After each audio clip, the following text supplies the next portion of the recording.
Hey everybody, Jake here, and I just played a game recently that had one of the new Renaissance cards, Cargo Ship, in it. And I thought that this game really showcased a lot of what this card can do and why I think it's so good. So I am going to go ahead and get into this game that I played with it. So, you can see this expansion just come out. My opponent is asking me what it does. I'm typing up a response, but he figures it out for himself. But basically, what Cargo Ship is a 3-cost terminal silver that lets you set aside what you top deck. So the best case, of course, is that you get to set aside a 5 or 6 cost and then play it super early, but that's only if you open with it. So this board has also got Tournament on it and Bridge, and there's a Fortress Megaturn to be had here, but the only source of draw other than the prizes is Junk Dealer with Fortress. So you're going to see me playing around that a little bit.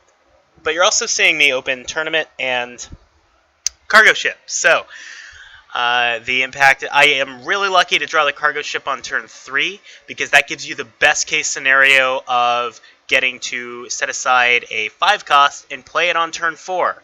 You can play a 5-cost on turn 4 even if you didn't open 5, and that's super powerful. So you'll see here both of us have gotten our Junk Dealer by now. The difference is I get to play mine right away because I opened with a Cargo Ship.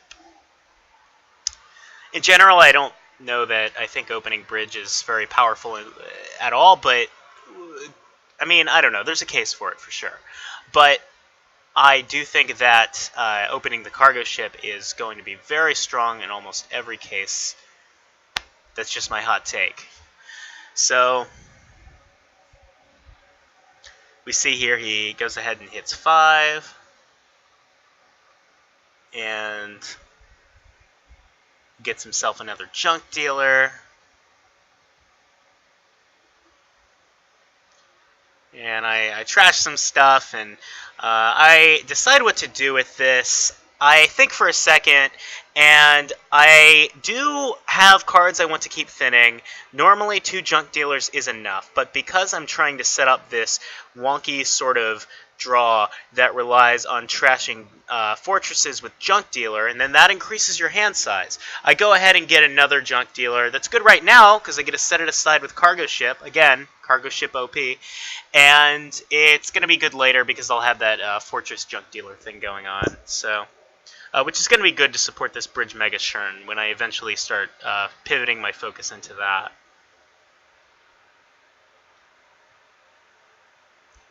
And we see here I go ahead and cause the bad shuffle. I don't know. I shouldn't have played that tournament probably.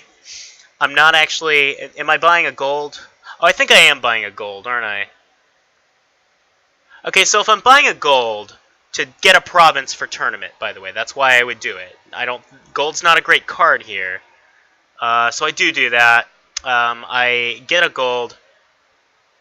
Other option would have been to get another 5 cost. I like what I did because I need to get a province so that I can get tournament off. And if I don't, he will, and there's only 1 copy of these prizes, so you really need to rush to that first province a lot of the time when tournament is on the board.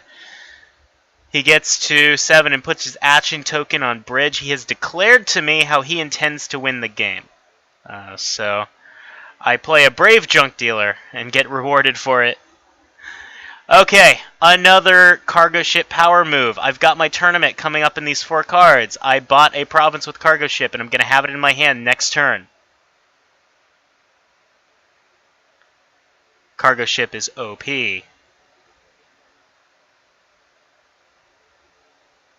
And let's see here. Did he open with a Cargo Ship? He might have. So I decided that the Princess is going to be the best prize to start out with, just because it's like 2 bridges condensed into each other. Not really, it doesn't give you the money in the buys, but it gives you basically the way that Bridge is actually helping you win the game. So I decide to get a fortress and a bridge of my own. I know that, again, similar to how I had to rush to that province, I also am going to need to rush to the bridge megaturn. I remember here that tournament has an auto reveal option.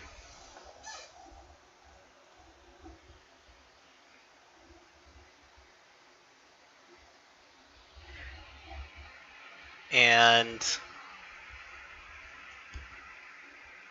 he gets himself a fishing village. And so you see here, this is really the first time I've gotten to do it. It's not reliable, don't get me wrong. I need to start my hand with junk dealers and fortresses to make this work, and it stops working when I don't have those two. So you see, I can't play this junk dealer without trashing something I want.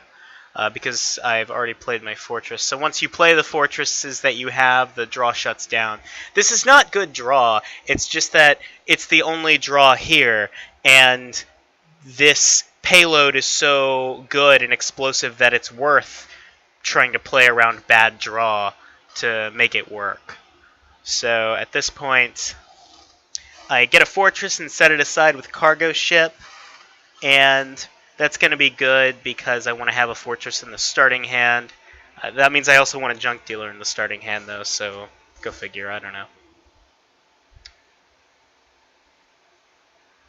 And he's got a lot of these bridges at this point, but he is behind on thinning, and he doesn't actually have any draw. So I would be worried about a mega turn coming from the opponent here, except that I don't think it's just very likely to happen. He doesn't have any fortresses. I don't think. He might have a fortress. He might have a fortress, but either way, it's not going to help him set aside that mega turn the way he needs to. Let's see. What's another way you could do it? If you could somehow get a bunch of cargo ships in play, maybe you could set aside a bunch of bridges that way, and that'll act as like delayed draw. I don't think that that's viable, because then if you can't get the bridges in play, how are you getting the cargo ships in play? So I don't know. And go ahead and play these fortresses. Oh no, I have all three fortresses, so he doesn't actually have any draw on his end.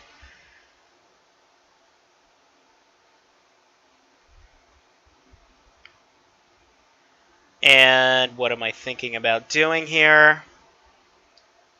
I'm probably deciding. I'm looking at what these cost revealy things look like for some reason. Time to play the tournament. And okay, spoiler alert. I do go ahead and take followers, and that really cements the final nail in his coffin, because discard attacks when the draw is weak are even more brutal than usual. And of course, I get to just trash these estates with the junk dealer. So the followers, by the way, is an overrated prize, I think, to take first.